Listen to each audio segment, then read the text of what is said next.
Hey guys, it's Why Not the Tiger, and I'm very excited to bring you some Gran Turismo 5 gameplay. I picked this game up today, and I am not the only one, but oh, look at that, run right into that guy.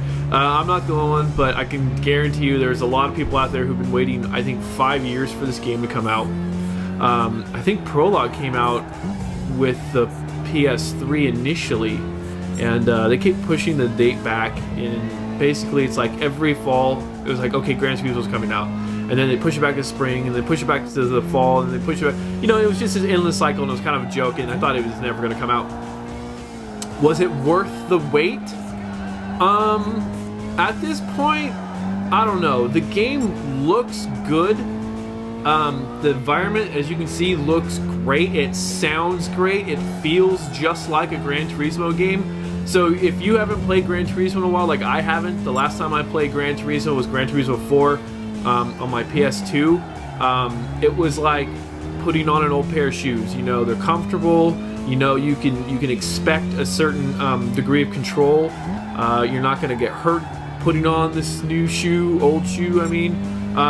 So it's very Gran Turismo-like, which I love. The controls are identical. You know, everything feels the same. I was thinking that, you know, I might buy one of the steering wheels, but you don't really need it. You can still get around. I still use the D-pad to play. I don't even use the analog sticks. And that comes from playing Gran Turismo, the original one. You know, it was on PlayStation and there was no analog sticks. So yeah, it feels great, it looks great, it sounds great. My piece of advice to you is when it asks you if you want to install the game on your system, do it. Because I didn't do it because it was going to take like 20 minutes and I was just too eager to play. Well, the loading time was atrocious. It took forever to load. So go ahead, install, wait the 20 minutes that it takes, install the game. It'll be well worth it in the end. Oops, I got a text message. Hold on a second. Anyways, what I'm driving right now is a Mazda Miata. As with all Gran Turismo games, they give you 20,000 credits, and basically you go to used car lot and buy yourself a junker. And the only junker I could get, because they have a leveling system now in the game, was this Mazda Miata for like $15,000 or credits. And I wanted this RSX Type R. Well, it's a Honda Integra Type R, but whatever. You know, here in the US we call it the RSX Type R, Type S, excuse me. And that was like 15,000 credits, or oh no, I'm sorry, it was an actual Integra Type R, the DC5, 2. I don't know. I don't remember Integra chassis codes. But anyways, I couldn't buy that because it required you to be the level 1 A-spec driver to get it. And so here's my teal Miata. It's a Miata, what can I say? So then I realized, okay, well, I want to get my A-spec points up, but I don't want to buy a car yet, so I said, let me go get my license. Well, you can't get a license until you get a car. So you're forced to buying a shit car and using that. And this actually, it's funny, that Tiburon right there looks just like my buddy Ryan's Tiburon, black and everything. Oh yeah, and one thing I noticed, I set the picture up as I do with all my games, where the little arrows are touching the corner of the TV, but apparently in Gran Turismo they want it to be wider because my HD PVR isn't capturing the full image, it's capturing a smaller image than what's displayed on my TV. I might not mess with it, or maybe I will mess with it, I'll tinker with it, just to see if I can get the full thing in there, because that's, to me, it's kind of annoying, you know, it's like, it's supposed to fill the whole frame.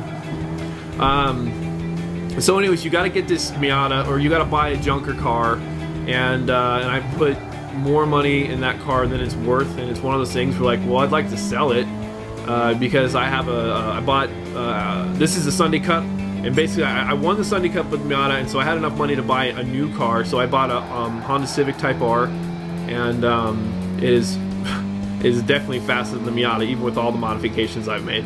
But I don't want to, I just can't bring myself to sell the Miata because it's only worth $4,000, and plus in the amateur league you still have the front wheel rear end, or the front engine rear wheel, the FR challenge to do, so I still need the car. But this one right here this is the Sunday Cup. I think I did the Autumn Cup or something with the Civic Type R. These are 3 laps They're not terribly long, you know, you don't feel like you're racing forever like the endurance races of the past and stuff like that. So this is just the amateur league. If you've played Gran Turismo before, you've already done this, you've already played these tracks, and that's what I love. They brought back and they redesigned all these tracks. They feel a little different, obviously, from Gran Turismo 1, 2, 3, and 4. They all changed a little bit, and I like it, but there's still that familiarity. You're like, okay, like this area is a little different than I remember, so I'm a little unsure how to drive it right now. But you get down, you're like, oh, I recognize this. You know, you realize, you remember how to take the turns. It kind of comes back to you.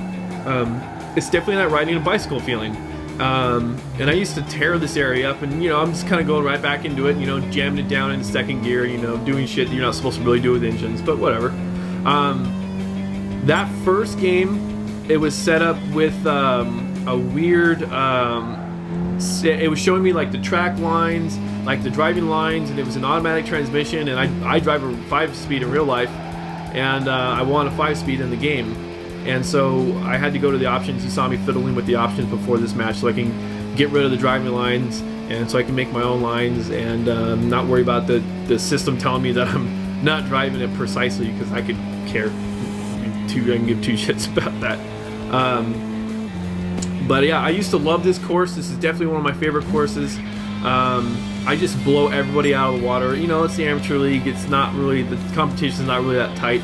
You know, and the funny thing about the game is if you have a fast car, the competition is never that intense. It's only when the cars are really even that you get stiff competition. And here's the last race of the Sunday Cup.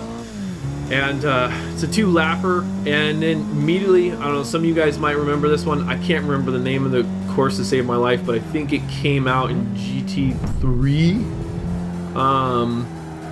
But I just remember it because there used to be this archway. It's like a Michelin tire arch coming up around the bend on the left, and I'm actually going to look for it because I can't remember if it's still there or not.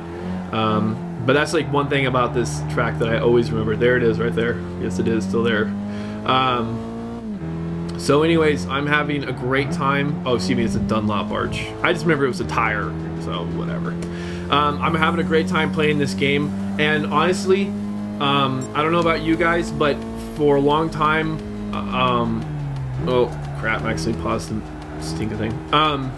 So anyways, for a long time, there was this sort of I don't know, feeling that first player games or single player games were boring by comparison to multiplayer, and I can tell you I'm excited to play single player again.